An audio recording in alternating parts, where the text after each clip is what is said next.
आप सबों को जय मसीह की। आज का विषय यीशु ने 12 प्रेरित ही क्यों बनाए। दोस्तों, इस वीडियो में आगे बढ़ने से पहले मैं आपसे सवाल करना चाहता हूँ। यदि आप जानते हैं तो आप हमें कमेंट में आप लिखिए और बताइए कि यीशु ने 12 प्रेरित ही क्यों बनाए। 13 क्यों नहीं बनाए, 15 क्यों नहीं बनाए, 20 क्यों नहीं बनाए, 10 क्यों नहीं बनाए। अगर आप जानते हैं तो आप कमेंट करके बताइए। दूसरा, आप हमें कमेंट में करिए कि यीशु ने प्रेरितों को पहले बनाया या यीशु ने चेले पहले बनाए। अगर चेले पहले थे तो कितने थे, और प्रेरित थे तो कितने थे, उनके नाम क्या थे? आप कमेंट में आप हमें जरूर बताएं। दोस्तों, इस वीडियो में हम इन्हीं चीज़ों के बारे में सीखेंगे, तो इस वीडियो के अंत तक हमारे साथ जुड़े रहिए। और ये भी आप हमारे चैनल बनाए हैं तो ऐसे आप सब्सक्राइब जरूर कर लीजिए। दोस्तों, आइए इसे शुरू करते हैं। और जो है लूका 6 अध्याय के हम लोग 13 पद को पढ़ेंगे। और यहाँ लिखा है, और जब दिन हुआ तो उसने अपने सब चेलों को बुलाया और उनमें से 12 को चुन लिया और उनको प्रेरित कहा। तो यहाँ पर साफ स्पष्ट लिखा कि यीशु ने अपने सब चेलों को बुलाया और उनमें से 12 को चुन लिया।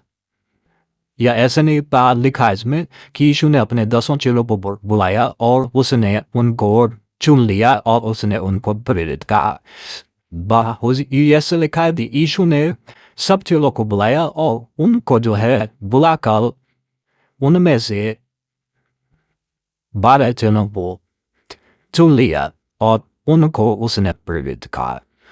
तो यीशु के चेले पहले थे और प्रेरित उन चेलों में से ही चुनाव की था।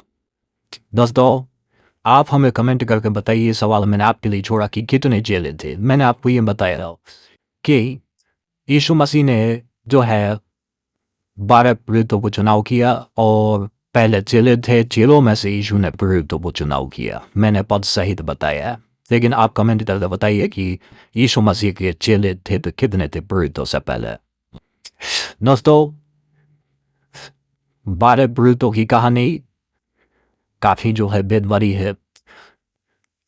दोस्तों, यदि आप पुराने नियम को पढ़े तो आप जानते होंगे इस्राएल के भी 12 गोत्र थे। इस्राएल के 12 गोत्र थे और यीशु ने 12 प्रेरितों का चुनाव किया, इसलिए कि एक गोत्र के लिए एक मुखिया के रूप में चुनाव किया।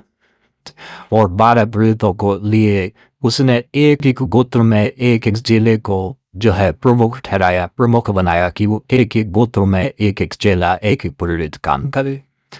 दोस्तों, यीशु मसीह ने साफ स्पष्ट कहा, यदि आप इज़राइल के 12 गोत्रों के नाम नहीं जानते तो आप गिनती की पुस्तक 1 अध्याय से आप 5-6 पदों तो पढ़ लीजिए, आपको सब पता चल जाएगा। दोस्तों, अब आप कहेंगे नो कि नहीं, यीशु मसीह ने अपने 12 प्रेरितों को सिर्फ इज़राइल के लिए नहीं चुना परंतु उसने सारी दुनिया के लिए चुना। दोस्तों, नहीं, यहाँ पर आप गलत हैं। यीशु मसीह ने कनानी स्त्री से, आप यदि मत्ती 15 अध्याय पढ़ते हैं तो वहां पर साफ लिखा है कि यीशु ने उस कनानी स्त्री से कहा कि मैं इज़राइल की घराने की खोई हुई भीड़ों के सिवा और किसी के पास नहीं भेजा गया। मैं इज़राइल के घराने की खोई हुई भीड़ों के सिवा किसी और के पास नहीं भेजने हूँ। यस, तो उससे यीशु ने साफ कर दिया। और जब यीशु अपने 12 प्रेरितों को प्रचार करने भेज रहे थे मत्ती 10 अध्याय में, तो उसने एक बार कहा कि तुम इज़राइल के घराने के कोई मृग सिवा और किसी के पास ना जाना। क्यों? क्योंकि यीशु ने उनके लिए ही पहले प्राथमिकता दिया, उनके लिए ही यीशु ने चुनाव किया। और चेले यीशु के जाने के बाद नहीं बहुत दिनों तक सिर्फ यहूदी और इजरायलियों में ही काम करते थे। पतरस यहूदियों को छोड़, इजरायलियों को छोड़, ये 12 प्रेरित और किसी के पास नहीं जाते थे। आप जब प्रेरितों की पुस्तक पढ़ेंगे तो वहाँ पर पतरस जब सिमोन चपले धंधा करने वाले घर में रहता है, वो छत पे रहता है, तो वो अंदर सब देखता है और वो पहली बार परमेश्वर उससे बातें करता है कि आकाश से एक जाल उतरना, उसमें सब प्रकार के जानवर अशुभ और अशुद्ध, और वो कहता है कि उठ और मार खा, पर वो कहता है मैंने किसी कोई अशुद्ध वस्तु को हाथ नहीं लगाया। उसने कहा जिसको परमेश्वर ने शुद्ध ठहराया उसे तो अशुद्ध क्यों कहता है जी। और तब जो है उस समय पहली बार जो है यीशु मसीह इन व्यक्ति के साथ में गए अन्य जातियों की ओर पहली बार मुड़े और उन्होंने भी विश्वास किया।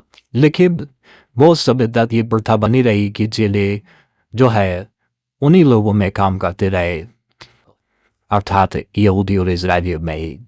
लेकिन दोस्तों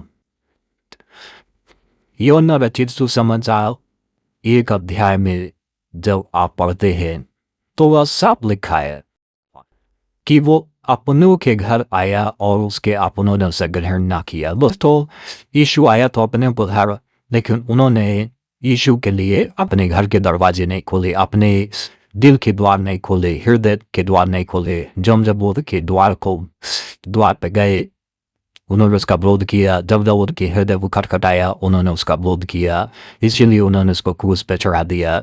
और दोस्तों उनकी यही गलती आपको हमारे उद्धार का कारण बन गई।